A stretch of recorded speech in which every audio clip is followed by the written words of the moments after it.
Hey everybody, happy Saturday, Feliz Sábado. All right, happy Deadlift Party Day. Today is the day of deadlift partying. Hoje é dia de festa do levantamento terra. So, I was traveling yesterday. I'm able to get in a deadlift session today. Next week is going to be up for grabs. We'll see what happens. I don't know. I have no idea what my schedule is going to look like. We'll see. But I'll try and make videos if I can, and I'll try and make some, I'll try and update folks as it goes. Today, because I was driving yesterday and today. Yesterday I drove a couple hundred miles. Thursday I drove about 120 miles. And then today I drove about 150 miles. So I've not a ton of mileage, really, but mileage than doing stuff. So it's like drive somewhere, do stuff, drive somewhere, do stuff. So I took things a little bit light as a result. So 300 for 5x5 on trap bar. Then I did like a Sumo RDL touch and go kind of thing. Did that for only 225, 5x5. Everything felt good. And then I did the old FlabLab 4-way, 3 sets of 10 there. So everything worked out, and I did back off a little bit knowing I wanted to do those accessories because I had been neglecting them. I just want to make sure I was doing them, clean off the rust, and get some of that work done for these old shoulders. So that's that on the session front, on the actual deadlift party. And it went well, and I'm happy I was able to do it. But a couple other things just want to chat about. All right, so you can see my age. I'm around 50, a little over 50. And one of the huge things when I was a kid was Transformers, right? It came out in 1986. Robotech was a little bit before that. Star Blazers before that. And I was way into mecha kind of stuff. Robots, whatever, were super cool when I was a kid. Transformers comes out, right? That's a wild thing, right? It's a car, now it's a robot. Or it's a plane. That was mind-blowing 40 years ago. And so that was an important part of my childhood. And because I'm now of the age where companies like Hasbro know that, okay, that demographic now probably has a good bit of disposable income, they know that they can market nostalgia. And I get it. I understand it. I'm guilty of buying nostalgia. And so I've bought a good bit of Transformers over the last few years, and man, I'm digging it. But one of the ways to get it is typical retailers like Walmart and Target. But the Walmart and the Target in my area, because I live in a fairly densely populated area, they sometimes just don't have a ton of stuff. So Thursday night, I stopped by a Walmart in the middle of nowhere. I scored. I got this one guy that I did not expect to see in a lot. This guy, Astro trained for whoever's keeping score at home. So it's like, oh man, this is super cool. And then Friday, I had to teach a class for 6 hours. 5 hours is a 5-hour class from 6:30 in the morning to 11:30. Then drive another 200 miles on Friday yesterday. And so while I was doing that drive, I'm like, okay, let me hit this one target, this one other Walmart that's in the same town, just see if they got anything too. So I drive by that Walmart and they got this guy Skywarp. Hey, I hadn't seen him in a while either. I was like, okay, score, grabbing him too. So now I'm driving, I'm like, hey man, I got a couple Transformers I did not expect to get, but I'm real happy about. And by the way, I give these to my wife. She hides them, and then I get them during Christmas. I'm like, oh wow, what a surprise. But it makes things easy for everyone. Then I'm driving, I got to take a bio break. There's a Target. I'm like, let's give it a shot. So I pull into the Target, use the restroom, wander over to the toy section, and there's this Dinobot that I had when I was a kid. This guy Snarl, but it's this big guy. He's now leader class. I'm like, all right, grab. I'm out of there. Plus, I grabbed some water for the road. So I grabbed those two things. I'm out to the car, right, driving. And the reason why I did make this other long drive is because now my daughter's having to move into college, back to college for her last year. So I'm like, okay, so I'm driving, and then I get into the towns. I'm meeting her. And I get there and we got to go pick up some stuff. Oh, we got to go to Walmart. Okay, I guess I'll go too. So we go in, and there's these two guys that I had on pre-order with Walmart. Again, for those keeping score at home. Energon Optimus Prime and Energon Megatron. I am on pre-order on Walmart.com, the app, and I'm like, okay, I see them there in the store. They're not supposed to ship until like a week or two from now. I'm like, all right, grab them, cancel my pre-order, and oh, by the way, they're $3 cheaper than they were during the pre-order. I'm like, bonus. So all said and done, I end up with, like 5 different transformers. Spent way too much money, but again, I had the ability to do so, thankfully. Very happy about how that went, but is there a lesson in all that? It kind of.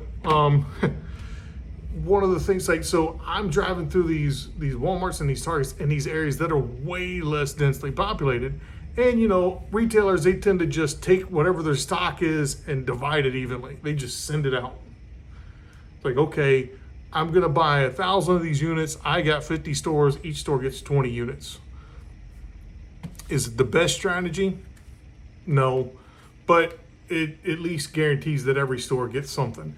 And it is very difficult. I've worked in retail.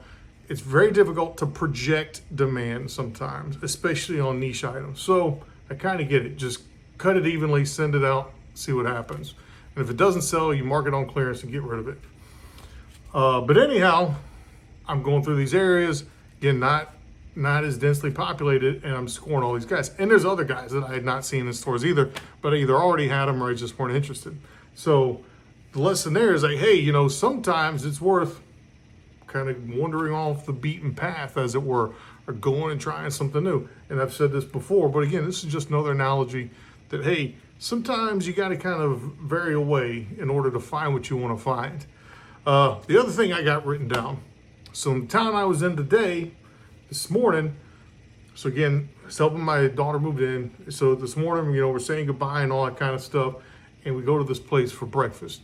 It's this place, it's like the oldest restaurant in the town, kind of small diner, kind of restaurant, kind of setup. We go in, prices aren't too bad, but I don't know what to expect. I've never been here before. So I get this omelet deal thing that's wrapped in a burrito wrap, and it's got everything but the kitchen sink in it, kind of deal. And the one thing it's got on top is it's smothered in sausage gravy. Now, I'm from the South.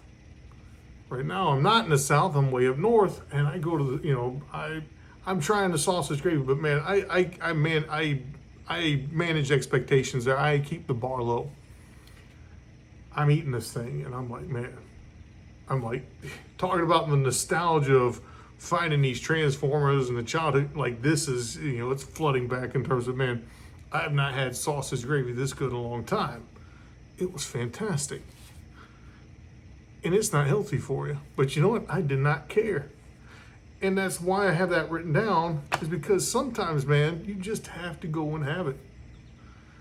I know some people, you got to quit this cold turkey, or I got to cut that out completely, yada, yada, yada. But it's just food. So, sometimes a lot of people, when they're out there and they're doing their diet kind of stuff, oh, I got to cut out all the sugar, I got to cut out all the soda, or I got to cut out all this or all that. No.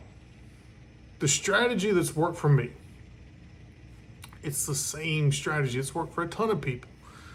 And at first, I didn't believe it. I thought it was nonsense. I'm like, no, it's not that simple. And it's really just portion control. And the reason why I think that it's a great way, now that I've come around on it, is because you're not really denying yourself anything. It is hard, once you order the thing, to say, I've eaten half of it, I'm not eating any more. Or, I'm not going to eat that 3 times a week, I'm only going to eat it once a month. That's hard. It's absolutely hard. It still takes willpower to do that. But you're not completely cutting it out, and you can still look forward to it. So, if I were living in this town, God forbid that this restaurant were nearby, because I would have to say, well, today I'm just having a couple eggs and toast kind of deal. But every once in a while, hey, I'm going to splurge for this monster omelet thing with all the goodies in it and on it and all that kind of stuff. Because, hey, I want to have it. And it's all about things in moderation. All good things in moderation. All good things in moderation is a saying. It's an old saying, and it's a good saying. And it's the same thing a lot of times with the stuff that's not so good for you either, right? It's okay to eat unhealthy foods, a little bit of them. When I was a young kid in college, every once in a while, right, we'd smoke a cigar or something, but I wasn't smoking them all the time. It was, little to no impact on your body from that kind of stuff. Same thing with alcohol, a little bit every once in a while. That stuff's not going to add up. It's not going to hurt you too bad. It's when you overindulge. And food is one of the biggest things that's a problem with people that just cannot say no. And I get it. It's hard because a lot of us have been raised the idea that that's important. You got to eat. And then turning that signal off is very, very difficult. But like I said, it's important to say, hey, man, I really like this thing and I haven't had it in a while. It's okay to have it.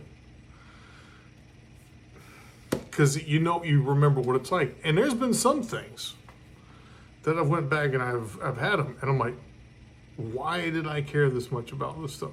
And there's some stuff that it is not the same as it used to be. And I'm going to call one thing out, one brand in general out. So years ago when I was a kid, right, I used to love Little Debbie cakes, like Little Debbie, the Swiss cake rolls and the oatmeal cream pies and all that kind of stuff. Man, love those things. And, as an adult, I'd go out and buy them and I'd have them. And especially when I was not eating healthy, I still just jam them in my mouth and eat them sometimes without any restraint, especially when I was lifting really heavy and thinking that, I just need to lift heavy and I can eat whatever I want, which was not a good mentality. I was eating these things ridiculously. So then when I started getting myself under control and eating with a way better mindset, one time I said, hey, I'm going to have a Swiss cake roll.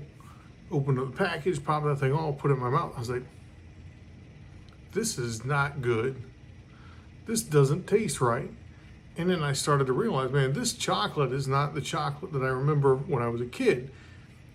And it hasn't been for a long time. I come to find out the recipe's been changed a long time ago. It's just that in the interim, I just wasn't paying attention. I was feeding some internal noise that was in my brain when I finally shut that noise off and said, hey, I'm just going to eat this thing and taste it like for real.